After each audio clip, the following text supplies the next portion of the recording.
Now on BBC One, the Lunchtime News with Anna Foster in Doha.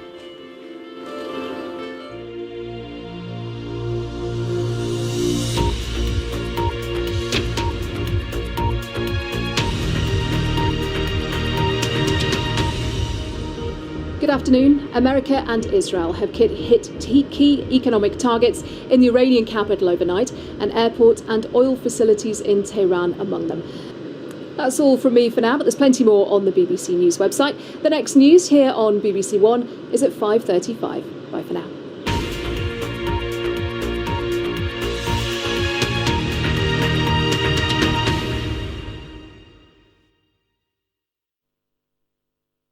Good afternoon. Well, it's been quite a quiet start to March so far, hasn't it? We haven't seen that much in the way of rain, but we've certainly seen a lot of cloud, grey cloud across England and Wales. Different story.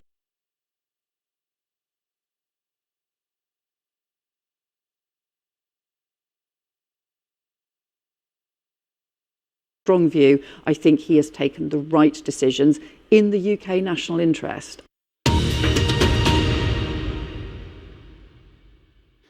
More US bombers have landed in the UK ahead of what the US has described as a surge in strikes on Iran. Our correspondent Nick Johnson is at RAF Fairford in Gloucestershire for us and joins us now. Nick, what's been happening there today? Well, Lucy, we were due to have 3 additional B-1 bombers. You can see the 2 behind me. They arrived yesterday. We were meant to be having 3 additional ones arrive today, but the weather here has been so bad. Thick fog. It has actually cleared a little bit now, but those 3 B-1 bombers which were due to arrive earlier had to be diverted to an airbase in Germany. Depending on whether the visibility clears up, we might see those a little bit later today. In the meantime, though, there have been more transporter aircraft, military transporter aircraft arrive. In the past hour or so, we saw 2 C-17 transporter aircraft. Now, those aircraft carry the munitions and the spare parts and the extras needed for the bombers here at the base. Now, it's thought that those 2 transporter aircraft that arrived in the past hour or so had flown in from Minot Air Force Base in North Dakota, and that's significant because that is the same air base at which the B-52 bombers are located, those huge multi-engine bombers known as Stratofortresses. And the fact that their support aircraft, those C-17s, arrived here a short time ago suggests that those B-52s might arrive at RAF Fairford in the coming days. And in terms of those B-52s, when they do arrive, what has the Defence Ministry been saying, Nick, about why they're being allowed to land there, what their purpose will be? Yeah, well, the agreement that was set out by the Prime Minister last week was that RAF Fairford and Diego Garcia on the Chagos Islands can be used by the United States in the Iran conflict, but for defensive measures only. So it's a bit of an odd paradox because watching some of these B-1s come in yesterday, they are big, they are loud, they have huge payloads of both bombs and missiles. Outwardly, they look very offensive, but the Prime Minister has made it clear that the planes taking off from here could only be used for defensive measures. So one would assume that would be taking out some of the missile systems that Iran has been using to launch in the country. But with the steady build-up of those transporter aircraft, there seems to be no let-up yet in the number of bombers that are due to land here. As Iran is sending it.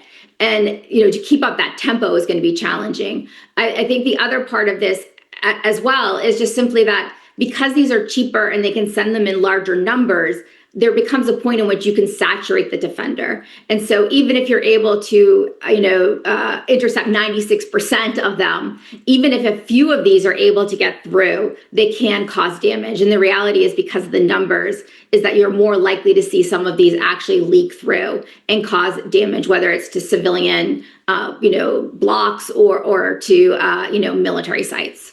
Such a challenge, that one. Kelly, really interesting to get your thoughts. Thank you so much for joining us. And don't forget, you can stay across the latest developments with the Iran War Today, the BBC's 10-minute daily briefing live at 6:30 p.m. on the news channel, on iPlayer, Sounds, YouTube, and on TikTok as well. So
Take yourself funny for money this Red Nose Day.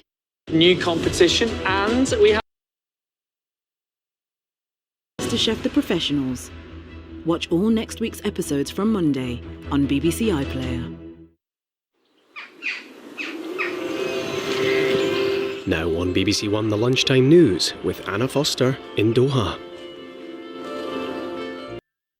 We're raising money for comic relief. Get your fundraising pack today. Take yourself funny for money this Red Nose Day. That's all from me for now, but there's plenty more on the BBC News website. The next news here on BBC One is at 5:35. Bye for now.